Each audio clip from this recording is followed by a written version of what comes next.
Lamentations chapter 3. I am the man who has seen affliction by the rod of the Lord's wrath.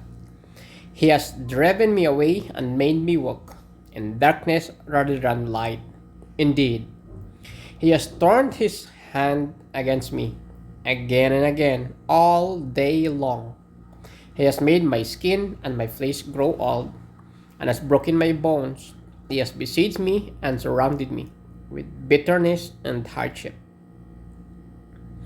He has made me dwell in the darkness like those long dead.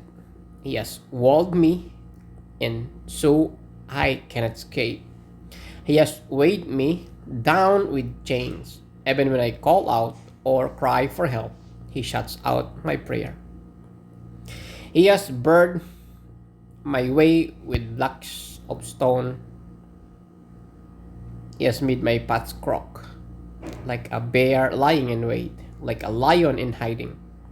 He dragged me from the fat and mangled me and left me without help.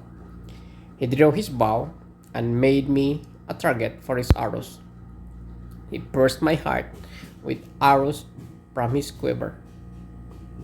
I became the laughingstock of all my people. They mock me in song all day long. He has filled me with bitter herbs and given me gall to drink.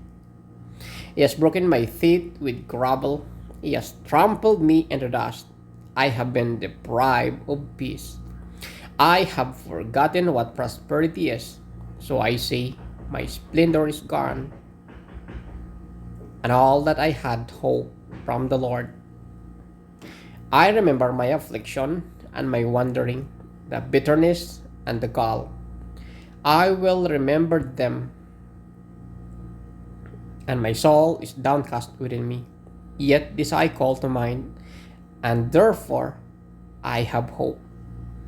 Because of the Lord's great love, we are not consumed, for his compassions never fail. They are new every morning. Great is your faithfulness. I say to myself, the Lord is my portion, therefore I will wait for him.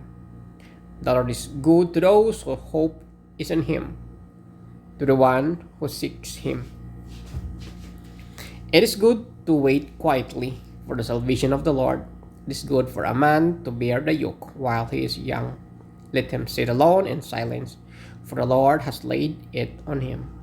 Let him bury his face in the dust. There may yet be hope. Let him offer his cheek to one who would strike him.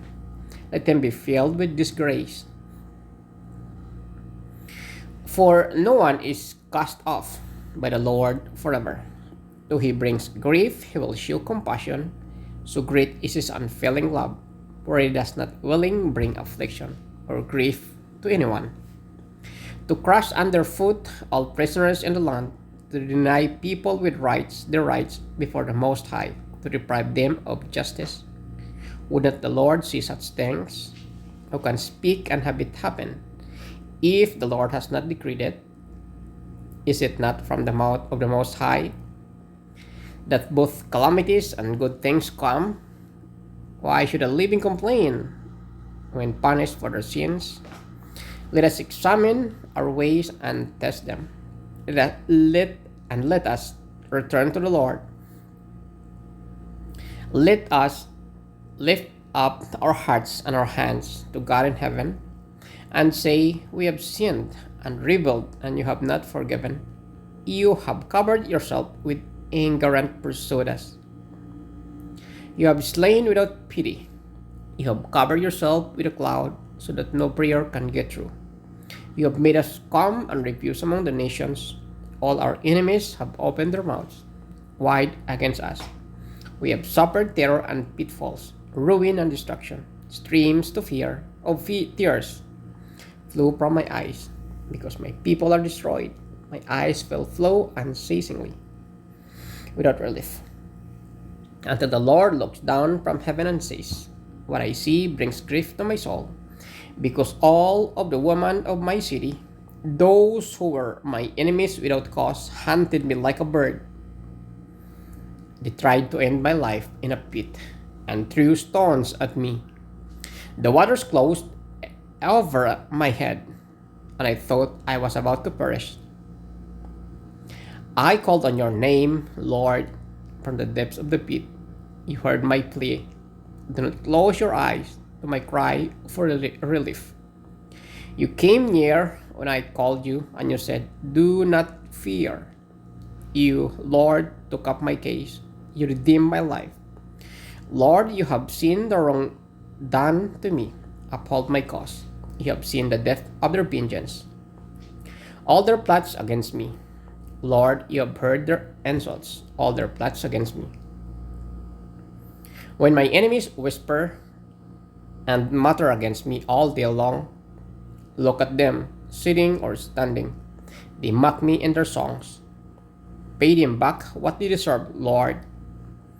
For what their hands have done, put veil over their hearts, and may your course be on them. Pursue them in anger and destroy them from under heavens of the Lord.